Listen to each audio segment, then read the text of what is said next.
हजरत बात समझ में आ रही? मैं तो बहुत आसान बात करता हूँ, ऐसा नहीं कि आपकी समझ से ऊपर उतर। मैं तो ये भी समझता हूँ कि तकरीर बहुत तड़तड़ तड़तड़ नहीं करना चाहिए। बाज अपने शागिर्दों को मैं समझाता भी। एक बलिया में गया तकरीर करने, तो दिन में ईसाले सवाब का वो छोटा सा जलसा था।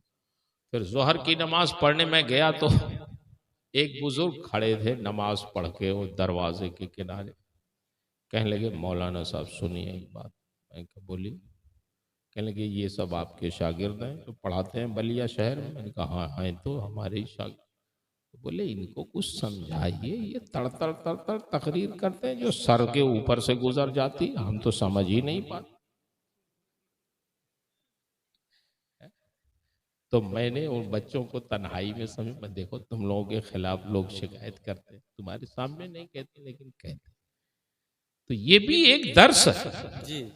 जैसे हम मदरसे में पढ़ाते हैं तालिब इल्मों को, वैसे ही जलसा भी तो एक दर्सगाह ही है। आपको समझा रहे, तो अगर बात समझ ही में ना आए तो फिर क्या करना, नारा लग भी जाए तो क्या हार है, लेकिन बात ही नहीं समझ में आई तो फायदा। अच्छा एक चीज और मैं आपको बताऊं, नेक बनने के लिए ये तो सही है कि आदमी नेकियां करे, नमाज पढ़े, रोजा रखे, हलाल खाए, माँ बाप की इज्जत करे, मगर एक चीज और भी ख्याल करे। अभी वो हजरत चले गए, अल्लाह ताला ने उनको बड़ी मकबूलियत अता फरमाई और हैं बहुत सादा, कोई चमक दमक वाले पीर साहब नहीं, इंतहाई सादा शरीफ नफ्स शख्सियत।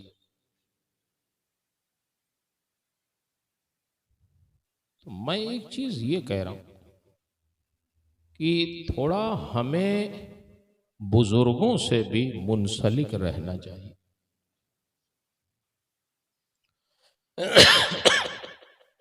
कभी कभी आदमी समझता है कि हम काफी हैं मंजिलें तय करने के लिए। ठीक है, अल्लाह ताला जिसको जब चाहे हिदायत दे दे। पीर जमातली शाह थे एक, अब वो पाकिस्तान में थे, उनके सामने हिंद के बाद। उनसे किसी ने पूछा कि हुजूर ये बताएं कि ये शरीयत और तरीकत क्या चीज होती है। समझ, शरीयत और तरीकत क्या चीज होती है, क्या फर्क है इसमें? तो उन्होंने आवाम को समझाने के लिए कहा कि अच्छा ये बताओ। समझाए, जैसे मिसाल के तौर पर यहां से अकबरपुर कितनी दूर होगा?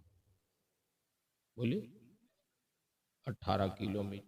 18 किलोमीटर अगर एक चींटी खुद अपने पैर से चल के जाए तो कितने दिन में पहुंचेगी?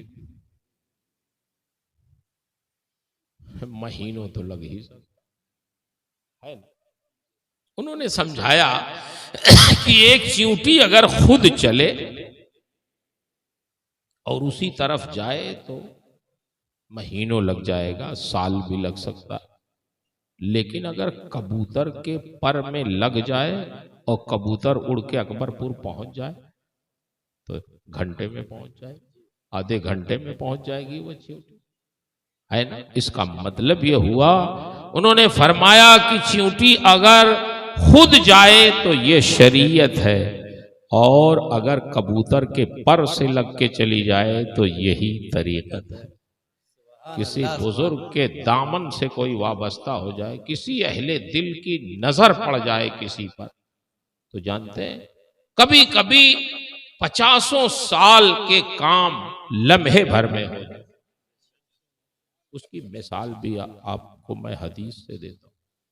हजरत अबू हुरैरा रदी अल्लाह ताला अन्हो का नाम आप सुनते होंगे। ये वो सहाबी रसूल हैं कि जिन्होंने हदीसें सबसे ज्यादा रिवायत की, और मौका सिर्फ 4 साल मिला इनको सरकार की सोहबत में रहने।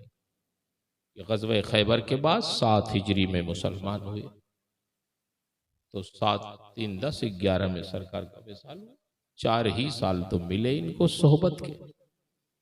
4 साल में इतनी हदीसें रिवायत की कि और किसी से उतनी रिवायतें मनकूल नहीं है हदीस की जितनी हदीसें हजरत अबू हुरैरा की मनकूल है। ये यमन के रहने वाले थे और आए मुसलमान हो गए, लेकिन इनकी वालदा बहुत सख्त। हजरत अबू हुरैरा रोज समझाते उन्हें, जवाब उनका बहुत सख्त रहता। कभी कभी कुछ ऐसी बातें भी कह देती जो इंतहाई गैर मुनासिब होती।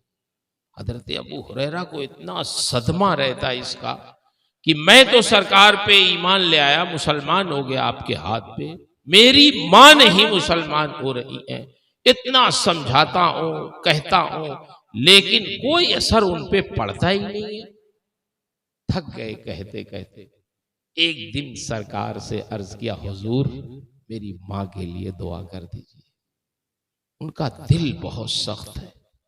मैं बहुत समझाता हूं उनके लिए, उनको कि आप बात समझ जाएं, ईमान ले आए मेरी तरह चल के, लेकिन वो ऐसा उल्टा सीधा जवाब देती है। मुझे तकलीफ बहुत है उनके ईमान ना लाने से। हुजूर मैं तो थक गया हूं, लेकिन अब आपसे अर्ज कर रहा हूं, आप दुआ कर दें कि मेरी मां को अल्लाह हिदायत अता फरमा। दुआ की दरखास्त कर दी और घर आए। घर जब आए वहां से दरवाजा खटखटाया तो ऐसा लगा कि अंदर किसी के गुस्ल करने की आवाज आ रही है। जो पानी गिरता है तो आवाज आती है बाहर, तो इन्होंने महसूस किया कि कोई नहा रहा। थोड़ी देर इंतजार किया और जब दरवाजा खुला तो देखा कि हमारी मां दरवाजे पे खड़ी हैं गुस्ल करके, कपड़ा पहन के, और फरमा रही हैं, बेटा वही कलमा मुझे भी पढ़ा दो जो पढ़ के तुम मुसलमान। सुभान अल्लाह, सुभान अल्लाह। हजरत अबू हुरैरा एक जमाने से उनको कहते थे, सालों हो गए थे समझाते हुए, कहते हुए, लेकिन कोई असर नहीं पड़ा उन पर।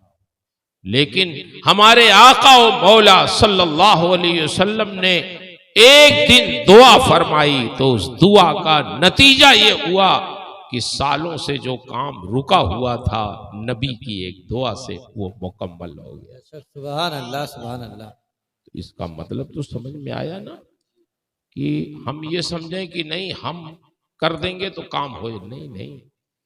कुछ अहलुल्लाह ऐसे इस जमीन पर हैं कि अल्लाह ने उनकी जुबान में तासीर अता फरमाया, उनकी सोहबत में असर रखा है। वो अगर कुछ कह देते हैं तो अल्लाह उनकी जुबान को पूरा फरमा देता। तो ये दिल, इस पर किसी अहले दिल की जब नजर पड़ जाती है ना तो फिर दुनिया बदल जाती है। हम लोग पहले किताब पढ़ाते थे वो शरह जामी, शरह जामी, वो अल्लामा जामी की, अब्दुर्रहमान जामी। अल्लामा अब्दुर्रहमान जामी बहुत बड़े आलिम, बहुत बड़े आशिक़े रसूल। उनकी नातें फारसी में पढ़िए, ज़िरहमत कुन नजर बरहाले ज़ारम या रसूल अल्लाह, गरीबम बेनवायम खाक सारम या रसूल अल्लाह, हमातन गर्क दरियाए गुनाहम ए शफीए मन, बजुज तू नीस दर रोजे शुमारम या रसूल अल्लाह, तुई तस्कीने दिल आरामे जां सब्रो करारे मन, रुखे पुर नूर बुनमा बेकरारम या रसूल। लंबी नज़्म है, अब बहुत पहले याद किया था, अब तो सब भूल। ये अल्लामा जामी के अशार है, उसका तर्जुमा मैं नहीं कर रहा हूं, आप समझ गए होंगे क्या मफहूम है, बहुत ज्यादा सख्त तो नहीं है। ये शान थी। रोजा रखने पे आते तो मुसलसल रोजा रखते जाते, एक एक महीना नफली रोजा रखते जाते। एक बार एक महीने तक मुसलसल रोजा रखा और रोजा रख के इफ्तार के वक्त एक होटल में गए तो होटल वाले से कहा खाना खिला दो, मैं बहुत भूख लगी है मुझे। उसने कहा पैसे दीजिए पहले। पैसे दे दिए, फरमाया बैठो इंतजार करो। अल्लामा जामी से पहले बाद में जितने लोग आए उनको खाना होटल के उस वर्कर ने दे दिया, लेकिन अल्लामा जामी को नहीं दिया। ये बड़े गुस्से में उठे और गए। यार अजीब आदमी हो तुम, पैसा तो सबसे पहले ले लिया लेकिन खाना अभी तक नहीं दिया, तुम्हें कुछ मालूम है? मैं 1 महीने से रोजा रख रहा हूँ, बहुत भूखा हूं। तो उसने कहा, अब्दुल रहमान साहब 1 महीने से रोजा रखे हैं तो क्या हमारे ऊपर कोई एहसान किया है आपने? ये 1 महीने के रोजे से आपका नफ्स और मोटा हो गया है, नफ्स मोटा हो गया आपका। आपको ये गुमान है कि मैं 1 महीने से रोजा रख रहा हूं। तो अल्लामा जामी समझ गए कि यार ये होटल में खाना सिर्फ खिलाने वाला नौकर नहीं है, ये तो कोई अहले दिल लग रहा, ऐसी बातें कर रहा। कहा अच्छा ये बताओ मेरा दिल नफ्स अगर मोटा हो गया है तो ये दुबला कहां होगा? कहां होगा दुबला, बताओ जरा। तो कहने लगे आपका हिस्सा समरकंद में ख्वाजा उबैदुल्ला अहरार के वहां है, वहां जाइए, वहीं आपका इलाज होगा। समझ गए कि यार ये अहले दिल में से है, अब इसकी बात मानना चाहिए। बोरिया बिस्तर समेटा, समरकंद का सफर किया। समरकंद में जानते ये उलमा का समरकंद, बुखारा, ये सब इमाम बुखारी का इलाका। ये समरकंद में इतने उलमा थे, एक मरतबा इमाम बुखारी गए समरकंद में, तो समरकंद के सब मौलाना लोग इकट्ठा हो गए, जितने मुहद्दिस थे।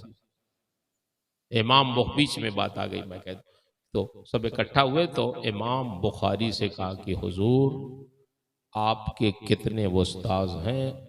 जितने उस्ताद से आपने इल्मे हदीस सीखा है, तो उनसे एक एक उस्ताद की एक एक हदीस आप बयान कर दीजिए। जानते आज तो चंद ही उस्ताद में लोगों का दिल भर जाता है। हाँ हाँ। और जानते हैं एक बात ये भी, हम लोग अब जो बड़े उस्ताद होते हैं उन्हीं का नाम लेते हैं। अगर कोई पूछता है कि आपको किसने पढ़ाया, तो जो बुखारी पढ़ाए रहते हैं उन्हीं का नाम लेते। जो कायदा बगदादी पढ़ाते हैं उनका नाम नहीं लेते लोग, हालांकि शुरू तो उन्होंने करवाया ना। तो मैं तो ये समझता हूं अगर वो उस्ताद की हैसियत से नाम लेना है तो जिस इज्जत से बुखारी पढ़ाने वाले का नाम लो, उसी इज्जत से कायदा बगदादी पढ़ाने वाले का भी नाम लो, तब समझ में बात आएगी कि वो उस्ताद का एहतराम। इमाम बुखारी के कितने उस्ताद हदीस थे वो सुने जरा, ताज्जुब होता है पढ़ के ये सब बातें सुन के। इमाम बुखारी ने कहा चलो बैठ जाओ मैं सुनाता हूं। एक एक उस्ताद की एक हदीस सुनाई तो 1000 हदीस सुनाई, सिर्फ एक उस्ताद की एक हदीस। आप बताइए इसका मतलब यह हुआ इमाम बुखारी के कितने उस्ताद थे? 1000 उस्ताद इल्मे हदीस के, जिनसे उन्होंने इल्मे हदीस हासिल किया। 1000 उस्ताद।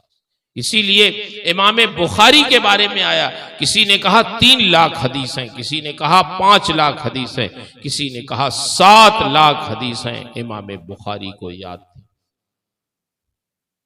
तो उसी समरकंद में सिलसिले नक्शबंदिया के एक बुजुर्ग थे जिनका नाम था ख्वाजा उबैदुल्ला अहरार। उस होटल के नौकर ने बताया अल्लामा जामी को कि जामी तुम्हारे दिल की सफाई ख्वाजा उबैदुल्ला अहरार के हाथ पे अल्लाह ने मुकद्दर कर दी है, वहां जाओगे तो तुम्हारा इलाज हो जाएगा।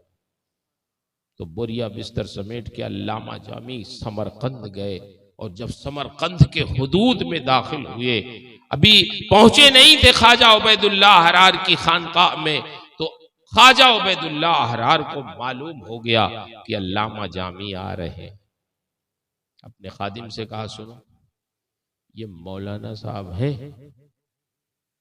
मसला बताएंगे बहुत, सोने के बर्तन में लेके जाओ खाना है इनके पास, ये खाएंगे नहीं, मसला बताएंगे और डांटेंगे बहुत।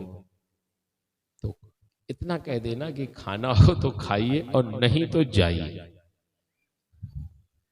जैसे ही वो खानकाह पहुंचे तो खादिम खाना लेके हाजिर हुआ, और जब इनकी निगाह पड़ी कि अरे सोने के बर्तन, ला हौला वला कुव्वता इल्ला बिल्लाह, सोने के बर्तन में मैं खाना खाऊंगा, इसमें तो नाजायज है। तो खादिम ने कहा ठीक है, तब नहीं खाएंगे, तब जाइए। तो ये समझ गए कि कोई राज है इसमें जरूर, ये जवाब जो मिल रहा है मुझे इसमें कोई राज है। तो खाना निकाल लिया उसमें से, पत्थर पे रखा, फिर पत्थर से उठा के खाया। एक लुकमा अभी खाया था कि अल्लामा जामी का कल्ब रोशन हो गया। फिर वही आपकी तरबियत हुई। फिर उसके बाद जो अल्लाह ने इज्जत अता फरमाई अल्लामा जामी को, तो मैं ये अर्ज कर रहा था कि हम सिर्फ अपनी इबादत और रियाजत ही पर नहीं, बल्कि कभी कभी काम जब बहुत जो काम देर में होता है, कभी कभी किसी अहले दिल की नजर से वो काम जल्दी से हो जाया करता है। तो जल्दी से काम करने के लिए, अंजाम पजीर करने के लिए हमें जरूरत है किसी अहले दिल के साथ, किसी बुजुर्ग, किसी नेक शख्सियत की, कि उस नेक शख्सियत की बरकत से हमारा काम आसान हो जाया करे। इसीलिए कुरान में जो आया है ना कि वकूनु माअस सादिकीन, सच्चों के साथ रहो, नेकों के साथ रहो। नेकियां करने के लिए जरूरी है कि आदमी नेकों के साथ अपने शबो रोज गुजारे। तो मैं अपने इन बच्चों से भी कहूंगा, नौजवानों से भी अर्ज करूंगा कि आप अपनी नशिस्तो बर्खास्त, अपनी सोहबत नेकों के साथ रखें। उलमा है, मुहक्किकीन है, सालिहीन है, अल्लाह ताला ने उनके दर्जे रखे हैं, तो उनकी सोहबत में रहना इंतहाई जरूरी है।